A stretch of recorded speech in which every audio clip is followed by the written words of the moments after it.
Chemistry के अंदर हम स्टार्ट कर रहे हैं यूनिट नंबर 13 जो कि है हाइड्रोकार्बन्स एंड देयर डेरिवेटिव्स। बहुत लंबा यूनिट ये नहीं चलने वाला है, काफ़ी कम चीज़ें हैं इसमें पढ़ने के लिए। 2 या 3 पार्ट्स इस यूनिट के रहेंगे। आज के वीडियो में हमें क्या पढ़ना है, सबसे पहले तो हाइड्रोकार्बन्स क्या होते हैं, कुछ बेसिक चीज़ें इसके बारे में पढ़ेंगे। Then classification. अब देखिए पूरी क्लासिफिकेशन तो आज के वीडियो में नहीं पढ़ी जा सकती, लेकिन सिंपल कार्बन एटम्स की बॉन्डिंग कैसे होती है उसके हिसाब से एक सिंपल वाली क्लासिफिकेशन हम आज के वीडियो में पढ़ लेंगे। राइट, एल्केन्स, एल्काइंस, एल्कीन्स क्या होता है वो कंसेप्ट थोड़ा सा देख लेंगे। बाकी फिर फर्दर क्लासिफिकेशन प्योर लेवल पे वो हम नेक्स्ट वीडियो में पढ़ेंगे। राइट, तो आप सभी से बस इतनी सी रिक्वेस्ट है कि वीडियो के साथ में नोट्स बनाते चलें। ये नोट्स आपके लिए काफ़ी ज़्यादा बेनिफिशियल प्रूव होंगे। सबसे पहले देखते हैं कि हाइड्रोकार्बन्स होते क्या हैं। सिंपल, अगर हम दिमाग ना भी यूज करें तो इस वर्ड को देखो, हाइड्रोकार्बन्स यानी ऐसी चीजें जो हाइड्रोजन एंड कार्बन्स इनसे मिलकर बनी हैं उन्हें हम हाइड्रोकार्बन्स बोल देते हैं। एंड यस, यही इसका मतलब है।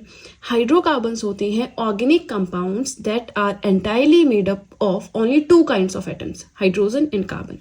ऐसे ऑर्गेनिक कंपाउंड्स जो सिर्फ 2 तरह के एटम से मिलकर बनते हैं उन्हें हम हाइड्रोकार्बन्स कहते हैं, हाइड्रोजन एंड कार्बन। अब यहाँ पे एक वर्ड यूज हुआ है ऑर्गेनिक कंपाउंड्स। इसका मतलब क्या होता है, चलिए organic compounds and inorganic compounds थोड़ा सा इनके बारे में जान लेते हैं। ऑर्गेनिक कंपाउंड्स देखिए 2 तरह से हम इन्हें डिफाइन कर सकते हैं। एक तो जो मैंने यहाँ पे लिखा है दैट ऑर्गेनिक कंपाउंड्स कौन से होते हैं, ऐसे कंपाउंड्स जिनमें कार्बन एटम्स होंगे और हाइड्रोजन कार्बन के बॉन्ड्स होंगे, वो होते हैं आपके ऑर्गेनिक कंपाउंड्स। ऑर्गेनिक केमिस्ट्री किसको बोलते हैं, जिसमें इनकी हम फर्दर स्टडी करते हैं, है ना। इनऑर्गेनिक कंपाउंड्स क्या होते हैं, जिनमें कार्बन एटम्स नहीं होते हैं। चलिए एक तो हो गई ये क्लासिफिकेशन। दूसरी क्लासिफिकेशन में ऑर्गेनिक कंपाउंड्स हम किसको बोलते हैं, जो प्लांट्स हैं, प्लांट्स के फैट्स, प्रोटीन्स, एनिमल्स के जो रिमेन्स या उनके डेड बॉडी से जो बनते हैं, है ना, बहुत टाइम के बाद चीजें बनती हैं, तो उन्हें हम ऑर्गेनिक चीजें बोलते हैं कि ऑर्गेनिक है। इनऑर्गेनिक जिनमें प्लांट्स एंड एनिमल्स का कुछ भी इंक्लूडेड नहीं होता। ठीक है, चलिए ऑर्गेनिक कंपाउंड समझ आ गया, इनऑर्गेनिक कंपाउंड समझ आ गया। अब कुछ बेसिक सी चीजें हम यहाँ पे हाइड्रोकार्बन से रिलेटेड देख लेते हैं। हाइड्रोकार्बन्स जो होते हैं ये कलरलेस गैसेस होती हैं। इन गैसेस का कोई कलर नहीं होता और इनमें बहुत वीक ऑर्डर होता है, मतलब इनकी जो स्मेल होती है वो काफी वीक होती है। General molecular formula in compounds के लिए क्या होता है, CXHY। ये Y है, Y, ठीक है, इस तरह से Y, CXHY। अब X में आप 1 2 3, Y में आप 2 3 4 कुछ भी ऐड कर लो, है ना, वो हम आगे देखेंगे। अब देखिए जो एग्जिस्टेंस होती है हाइड्रोकार्बन्स की, ये हमें प्लांट्स, एनिमल्स के फैट्स एंड ट्रीज में देखने को मिल जाती हैं। यहाँ पे एग्जाम्पल दिया है कैरेटीन्स। कैरेटीन्स एक ऑर्गेनिक पिगमेंट है, ठीक है, जो ग्रीन लीव्स एंड कैरेट्स को कलर देता है। ठीक है, चलिए अब देखिए यहाँ पे 2 प्रॉपर्टीज आती हैं हाइड्रोकार्बन्स की, एक है कैटिनेशन, एक है क्रैकिंग ऑफ हाइड्रोकार्बन्स। तो पहले हम देख लेते हैं कि कैटिनेशन क्या होता है। ये मैंने आपको पहले भी पढ़ाया है केमिस्ट्री के अंदर ही, है ना। चलिए कैटिनेशन क्या होता है, the ability of hydrocarbons to bond to themselves is known as catenation. खुद से ही बॉन्ड बनाने की जो एबिलिटी होती है हाइड्रोकार्बन्स की, उसे हम कहते हैं कैटिनेशन। इसका मतलब कार्बन कार्बन के साथ बॉन्ड बना रहा है, कार्बन कार्बन के साथ डबल बॉन्ड बना रहे हैं, कार्बन कार्बन के साथ ट्रिपल बॉन्ड बना रहे हैं। तो ये जो खुद से ही बॉन्डिंग करने की कैपेसिटी होती है हाइड्रोकार्बन्स की, इस हाइड्रोजन भी करता है, अपने से अपना बॉन्ड बनाता है ना। तो इसी कैपेसिटी, इसी एबिलिटी को हम बोलते हैं catenation. With such capabilities, they can form more complex molecules. अपने इसी प्रॉपर्टी की वजह से वो बहुत ज़्यादा कॉम्प्लेक्स मॉलिक्यूल्स बना सकते हैं। ठीक है, फिर आता है हमारा क्रैकिंग ऑफ हाइड्रोकार्बन्स। अच्छा जी, क्रैकिंग ऑफ हाइड्रोकार्बन्स क्या होता है, क्रैकिंग माने टूटना, इतना तो हमें पता चलता है ना। चलिए देखते हैं। It is a process in which heavy organic molecules are broken down into lighter molecules. ये एक ऐसा प्रोसेस है जिसमें हैवी जो ऑर्गेनिक मॉलिक्यूल्स हैं वो टूट जाती हैं या तोड़े जाते हैं लाइटर मॉलिक्यूल्स में। अब ऐसा कैसे होता है, इसका मतलब है कि जो ऑर्गेनिक कंपाउंड्स हैं आपके, जो हाइड्रोकार्बन्स है बड़े बड़े, उनको लाइटर मॉलिक्यूल्स में तोड़ेंगे। ये होता है, it is accomplished by supplying an adequate amount of heat and pressure. एक adequate amount heat and pressure apply करना है और उससे क्या होता है, हम हाइड्रोकार्बन्स जो कॉम्प्लेक्स होते हैं उन्हें लाइटर मॉलिक्यूल्स में तोड़ सकते हैं। आगे बहुत सारी एप्लीकेशंस होती हैं क्रैकिंग ऑफ हाइड्रोकार्बन्स की। इसकी क्रैकिंग की वजह से गैसोलीन की फॉर्मेशन में भी यूज होता है, वो हम नेक्स्ट पेज पे देखेंगे। राइट अब देखिए इसी के साथ फर्स्ट पेज हो गया कंप्लीट। अब आपका काम है मुझे कमेंट सेक्शन में बताना कि कौन कौन से यूनिट्स हमारे केमिस्ट्री के बचे हैं। एक बार सब्जेक्ट कंप्लीट हो जाए फिर उसके बाद आपको पता है कि मैं उसको फिर से स्टार्ट नहीं करती हूँ, है ना। तो आपको जो लगता है कि सब्जेक्ट्स बचे हैं, हाँ कुछ तो मुझे पता है कि मिसलिनियस वाले में पॉलीमर आता है, सोप डिटर्जेंट आता है, वो जो सारा मिक्स होगा मिसलिनियस सेक्शन में पढ़ाऊंगी। उसके अलावा अगर आपको लगता है कोई भी चीज़ आपको लगता है बची हुई है कॉमेंट सेक्शन में लिखिए, फिर उसे अपने हिसाब से मैं एड ऑन करके पढ़ा दूंगी। ठीक है, पूछती इसलिए हूँ कि आप अपना सिलेबस देखें, उससे अभी तक के यूनिट्स जो मैंने पढ़ाए हैं मैच करें, कुछ आपको मिसिंग लगता है तो बताएं, ताकि ज़्यादा से ज़्यादा कंटेंट में सब कुछ यहाँ पे कवर करवा सकूँ। ठीक है, चलिए इसी के साथ फर्स्ट पेज हो गया कंप्लीट। आई होप आप लोग वीडियो के साथ में नोट्स बना रहे हैं। कमेंट सेक्शन में बताएं कोई भी फीडबैक है। वीडियो पसंद आ रही हो लाइक ज़रूर कीजिएगा। और चलिए अब सीधे चलते हैं अपने सेकेंड पेज की ओर। अच्छा, ये जो प्रोसेस है cracking of hydrocarbons, it plays a very important role in the commercial production of diesel fuel and gasoline. Diesel fuel है, गैसोलीन है, इनके प्रोडक्शन में काफ़ी ज़्यादा हेल्प करता है क्या, क्रैकिंग ऑफ हाइड्रोकार्बन्स, ये प्रोसेस। ठीक है, अब हम देख लेते हैं क्लासिफिकेशन। देखिए हाइड्रोकार्बन्स को ना अलग अलग बेसिस पे हम क्लासिफाई कर सकते हैं। आज हम सिर्फ एक बेसिस पे क्लासिफिकेशन पढ़ेंगे जो कि है based on the bonds between their carbon atoms. Simplest classification है। कार्बन एटम्स किस तरह से बॉन्ड करके जुड़े हुए हैं एक दूसरे से, सिंगल बॉन्ड है, डबल बॉन्ड है, ट्रिपल बॉन्ड है, उस चीज को हम क्लासिफाई करके आज की वीडियो में पढ़ेंगे। बहुत सिंपल है, आप देखेंगे आपको वैसे ही समझ आ जाएगा क्लासिफिकेशन। पर ये याद रखना है किसके बेसिस पे हम कर रहे हैं, based on the bonds between the carbon atoms. 3 तरह के हम क्लासिफाई कर सकते हैं हाइड्रोकार्बन्स को। एल्केन्स हैं, एल्कीन्स हैं, एल्काइंस हैं।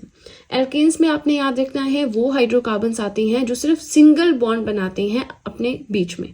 कार्बन एटम अपने बीच में जब सिर्फ सिंगल बॉन्ड बनाते हैं उन्हें हम कहते हैं एल्केन्स। ठीक है, नेक्स्ट आता है एल्कीन्स। ऐसे हाइड्रोकार्बन्स जो डबल बॉन्ड्स बनाते हैं अपने बीच में। एक डबल बॉन्ड भी हो सकता है उस स्ट्रक्चर में, 2 डबल बॉन्ड्स भी हो सकते हैं, 2 डबल बॉन्ड होंगे, 3 होंगे, लेकिन अगर डबल बॉन्ड है मतलब वो एल्केन्स है। एल्काइंस में क्या होता है, ऐसे हाइड्रोकार्बन्स जो ट्रिपल बॉन्ड्स बनाते हैं अपने बीच में, एक से ज्यादा ट्रिपल बॉन्ड्स बनाते हैं या एक ट्रिपल बॉन्ड बनाते हैं, उन्हें हम कहते हैं एल्काइंस। यहाँ पे देखो एल्केन्स, एल्कीन्स, एल्काइंस, AEY का डिफरेंस है। अब यहाँ पे एग्जाम्पल देख सकते हैं, सिंगल बॉन्ड है ना कार्बन एटम्स के बीच में, तो ये क्या है आपका एल्कीन है। इसका केमिकल फॉर्मूला है C2H6 और ये इथेन है। यहाँ पे डबल बॉन्ड बना रहे हैं कार्बन एटम्स अपने बीच में, तो ये क्या है आपका एल्कीन है। C2H4 is the molecular formula और नाम क्या है इसका, इथाइल। थर्ड आता है ट्रिपल बॉन्ड बना रहा है, तो यहाँ पे देखो कार्बन एटम्स अपने बीच में ट्रिपल बॉन्ड बना रहे हैं, ये बन गया C2H2 और ये है इथाइन। ठीक है, अब बहुत बेसिक चीज मैं आपको अभी पढ़ाऊंगी, है ना, ये आपको कहीं मिलेगा नहीं, तो ध्यान से सुने। ठीक है, नॉमेनक्लेचर ऑफ हाइड्रोकार्बन, इसका मतलब है कि कौन सा मिथेन है या फिर कौन सा प्रोपेन है, कौन सा प्रोपेन है, कौन सा प्रोपाइन है, हमें कैसे पता चलेगा। चलिए सबसे पहले देखते हैं नंबर ऑफ कार्बन। अगर एक ही कार्बन एटम अवेलेबल हो तो वो उसे हम कहते हैं मिथ। अब जैसे यहाँ पे 2 कार्बन एटम्स है ना अवेलेबल, तो हमने इसे इथाइन कहा। चलिए आइन को छोड़िए, इथ माने 2 कार्बन एटम्स अवेलेबल हैं। 3 कार्बन एटम्स अवेलेबल हो तो प्रॉप, 4 हो तो ब्यूट, 5 हो तो पेंट, 5 तक तो आपको पता ही होनी चाहिए। 5 और 6 तो बिल्कुल सिंपल है, 5 माने पेंट, 6 माने हेक्स, ये तो हमें पता ही है।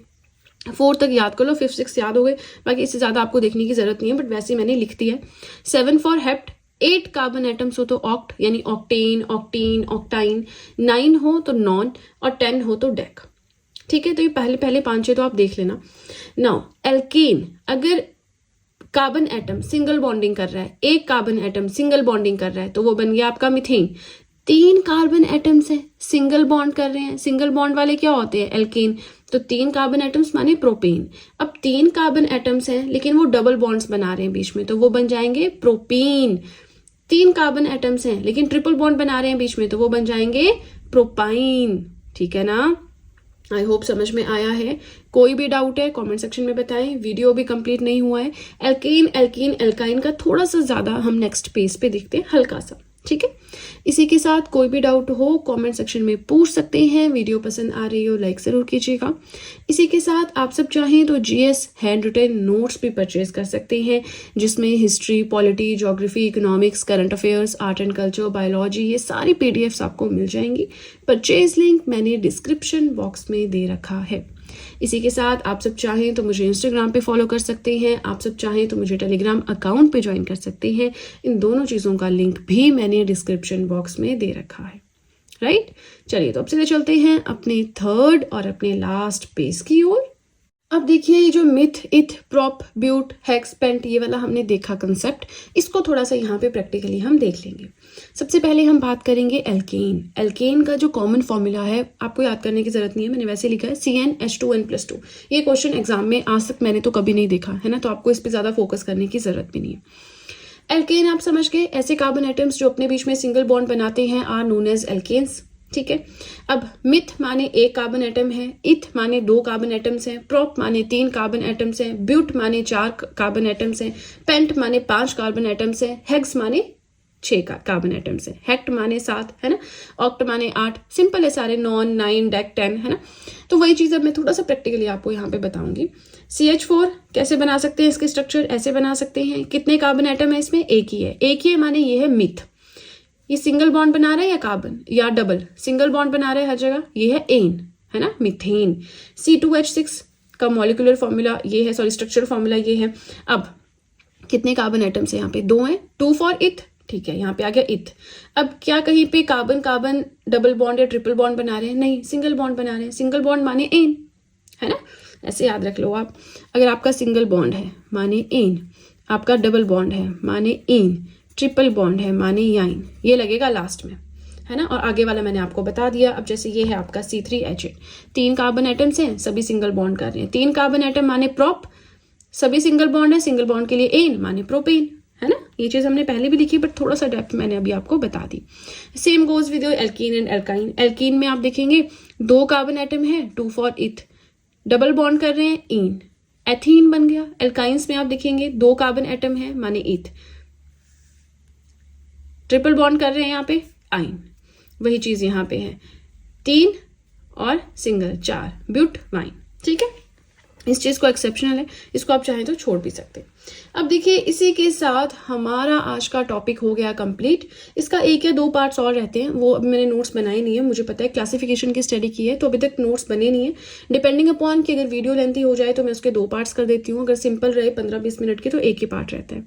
ठीक है, तो अभी क्लासिफिकेशन इसका बचता है। हम जो इसकी वो होती है ना प्रोडक्शन के कैसे प्रोड्यूस करते हैं वो हम नहीं पढ़ेंगे, इतना नहीं आता गवर्नमेंट एग्जाम्स में है ना। लेकिन क्लासिफिकेशन को थोड़ा और स्ट्रक्चर्ड वे में पढ़ना जरूरी है, जो कि मैं आपको नेक्स्ट पार्ट में पढ़ाऊंगी। ठीक है, इसी के साथ हमारा आज का टॉपिक हुआ कंप्लीट। वीडियो पसंद आए लाइक जरूर कीजिएगा, चैनल को जरूर सब्सक्राइब करें, बेल आइकन को प्रेस करें सो दैट मैं जैसे कोई वीडियो अपलोड करूं सबसे पहले नोटिफिकेशन आपके पास पहुंचे। प्लस जो भी आपके फ्रेंड्स हैं जो भी गवर्नमेंट एग्जाम्स के लिए प्रिपेयर कर रहे हैं उनके साथ भी मेरे चैनल का लिंक जरूर शेयर करें, सो दैट इन हैंड रिटन नोट्स का उन्हें भी कुछ फायदा हो सके। तो चलिए फ्रेंड्स, आज के लिए इतना ही। अब हम मिलेंगे नेक्स्ट वीडियो में। So that's it and see you soon.